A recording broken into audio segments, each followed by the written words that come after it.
Baylor football coach Dave Aranda, Sikkim 365 Radio, 365 Sports. When was the last time somebody burned your waffles? No, I know. No, I just think there has been a lot of growth with our team, but I think that's one area that there's still a fair amount of work to be done, and I think it's natural. I think everyone likes the things the way they like them, and everyone wants a certain order. And you work really hard, and you expect things to go a certain way, and when they're not, I think it takes some discipline to not get derailed, especially when that thing is not the thing. And I think so many of us, we tell ourselves stories. Or, there's this story I'm telling myself in my head, and then that gets me feeling a certain way, and now all of a sudden my behavior is impacted. And I think that's, especially with a lot of our young people, that is where the fight kind of originates. And I think to spend time there and to invest in that space, I think will help. Off the field for sure, on the field certainly, but still work to be done. Just like a day, if you're in a hurry, it's always a red light, or there's heavy traffic, and you think it's all just for you. Yeah.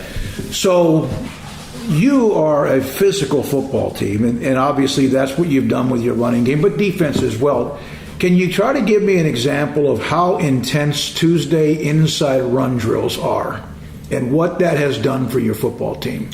No, let me say that we are in full pads, but it's a quick whistle. So I have the whistle, and I think it's full speed and trying to get guys to stay up. And I think, so much of spring and fall camp, we would be on the ground. There would be, a fight that would break out. There would be, guys talking this and guys, talking back. And, it just seemed like we could not get out of our way. And I don't know, it was a pretty big deal to kind of get that to where, hey, we're doing this we're competing good versus good, but I'm making you better, you are making me better.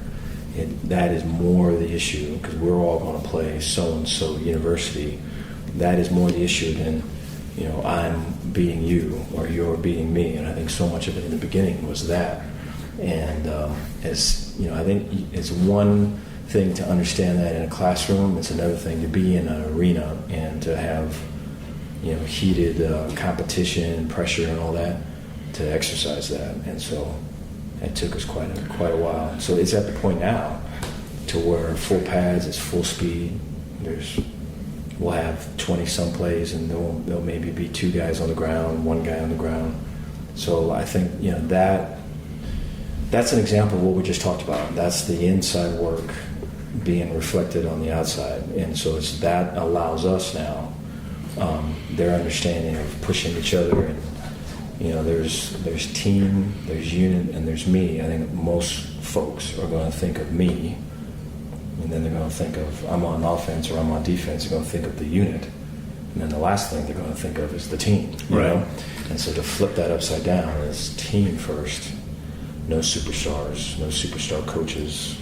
Right? It's the complementary football, and everyone takes everybody and all that, and then me at the very bottom. I think that is kind of the core of that, of us being allowed to play physical and run the ball and stop the run, because otherwise, human nature will get in the way.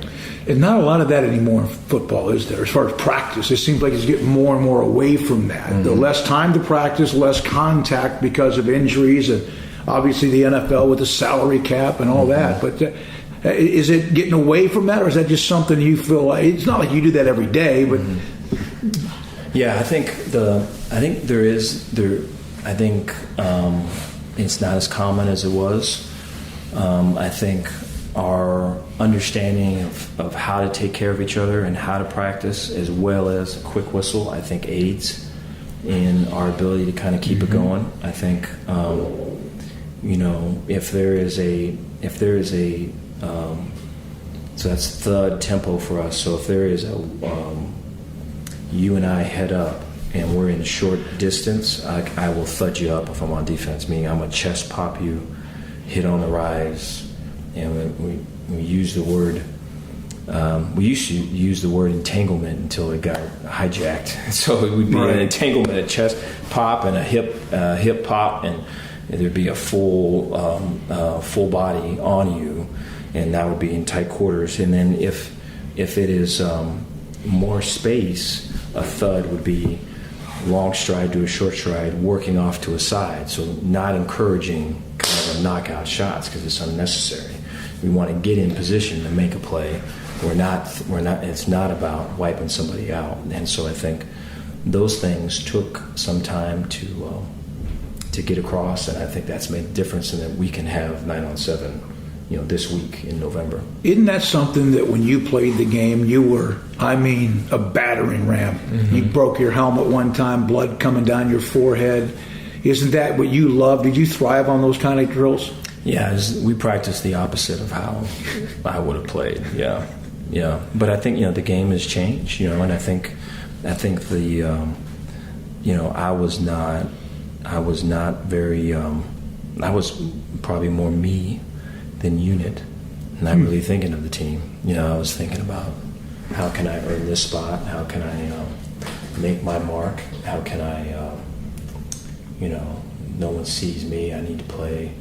I need to do something to be noticed, right? And so I just think those are all the drivers. The person drives the player, and I think to see those things and address those prior to those, I think the blow-ups either on the field or on the sidelines are obviously results of just coaches not noticing. Bryson Jackson on a play when Caleb Williams actually threw an incomplete pass. Matt Jones was there. Then he got like double teamed on the ground, like a WWE thing. Right? Now, he had no chance. Mm-hmm. And yet, because the play was delayed and Williams was forced away from Matt Jones, that was as much of a motor play, not giving up, I've ever seen.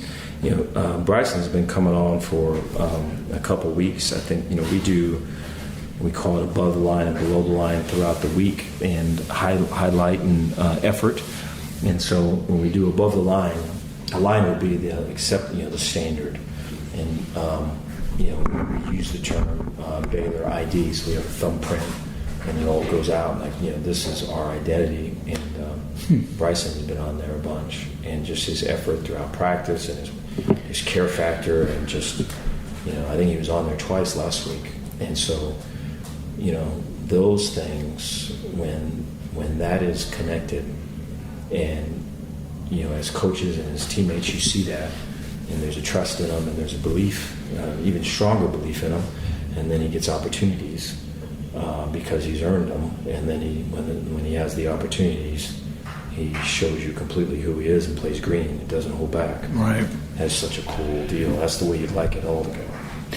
One thing on the end of the game, I saw a picture of you. It's chaos. I mean, everyone's excited. You never once took your mind off of what you wanted to accomplish. Was it almost like everything else was outside? Because you could have just said, the heck with it, forget it, run the clock. You never lost your focus. Is that Jedi in you, that Bruce Lee in you? Yeah, seriously. No, I wish it wasn't the whole thing that it was. I think really for us, we were trying to not let them score, and I think I wish we wouldn't have let them score. Mm-hmm. I wish we would have executed. I think that whole. I think there's defensively the faltering there a little bit at the end, and then offensively that drive where we were able to run the ball and then score a touchdown. I think when things are going well, right, how you come out, how you execute, what's your mindset, what's your energy like. That's this week. I think that's this week completely. And I think offense gives us such a great roadmap to how that looks. And defensively, we've done that before, but I think this past Saturday gives us some left to be desired in that area. But I think when we did not keep them out, it just became, we get the ball back, we're going to have to try to put points on the board. You mentioned in the press conference, and I was the one that asked the question, Joey leaving, that hurt you, didn't it? It's just, there's a lot of connection and a lot of connections with him. I think there's a lot of, 5 years is a long time. Relationships are very strong with him and with us. And, I just think it's a bit unprecedented in the middle of a week during the season. And I think, to maneuver through all of that, I think, it's one thing to kind of say, hey, we're moving on, this is what we got today. It's another thing to meet people where they're at. And so that is a much more arduous and longer path, but it's the right one. When you were working as a security guard at a truck stop, you were also contemplating joining the Navy, is that correct? Mm-hmm. You ever been one of those meant to be things or what if guys? No, yeah. I think when I was enlisted in the Navy, I remember going to the Navy office. It was right next to like a Pizza Hut or something. So we would get pizza like it was once a month, and just the kids that would go there. It was very much like just my group of friends was not the people that were represented in that meeting, and so it was very much like you were thrown out of your comfort zone. And just the more I would go, it was like, Dave, we're doing this. This is, and I just I felt like the call. I felt like I think I needed structure, and I needed discipline, and so like all of it, I felt right. And I remember there's like a testing or something that I did in San Diego. I remember it was right prior to taking off to go to, I think it was the Great Lakes or something was where the boot camp was going to be. And I remember I stayed in San Diego, so that I did not pay for this hotel, but it was basically like a closet. And I remember the room was it was like a closet, and it was very much like you're on your own, you're going, and every step I just would gain more strength with all of it. It was the first time ever really for me doing anything like that, and then to come to fail the test, and so like all of that was, when you come off of that, you're kind of lost. And I'm thankful for my high school coaches. I think without them, who knows. So what's the 37 topic binder in Redlands High School's old trailer around the campus that has Dave Aranda's name on it? Is that your early years of learning football, studying football? Yeah, I don't know. So I would go visit, though, my high school coaches. So Jim Walker was my head high school coach. He's retired now, and his first year was my sophomore year there. And then Miguel Almeida was my defensive coordinator and my linebacker coach. And I think LSU too. I would always go wherever I was at Calu or Houston or Delta State or Hawaii or Utah State or Wisconsin. Would always go and visit Redlands and visit with them and talk ball. And I remember it didn't hit me till a couple times. I kept going, wanting to learn from them, and they were not interested in that. They wanted to have me talk, And so I just remember, I wasn't really frustrated, but it was kind of like, man, I just want to try to get better. I want to hear what they're doing, but they just all the time was just up there, just me. But I miss those times. Those are great people. Undisciplined players have undisciplined coaches. You said that before. Mm-hmm. That's what drives you crazy about unnecessary penalties, huh? Yeah, I think, or just not going to class, or not being late to meetings, or missing appointments, or I think all of those things add up. I think it's the person drives the player, and I think I think if at an early age you start saying, I'm going to perform in this area and I'm going to be real in this area, then it's easy for you to say, I can perform to this person and then I'm going to be real with this person.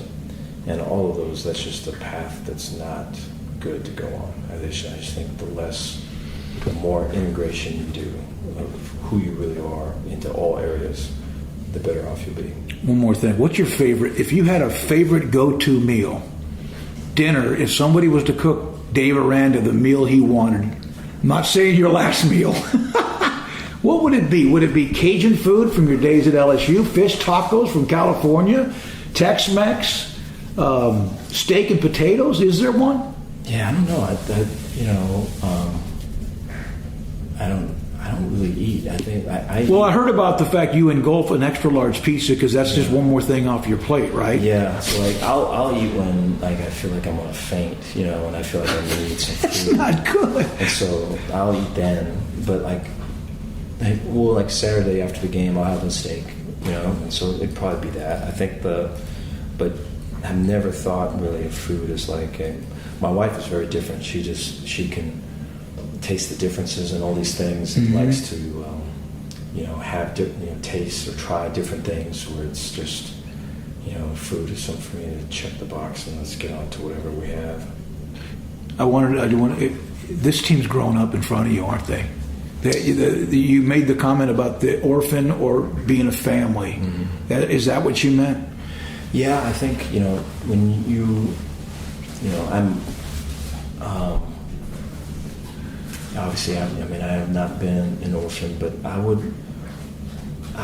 when I think of an orphan, I think of someone that wants to be seen, wants to be heard, wants to be valued, someone that is in a group but is really see me, love me, right? Where's my home? And the people that are around you, can I trust this person? Is this really,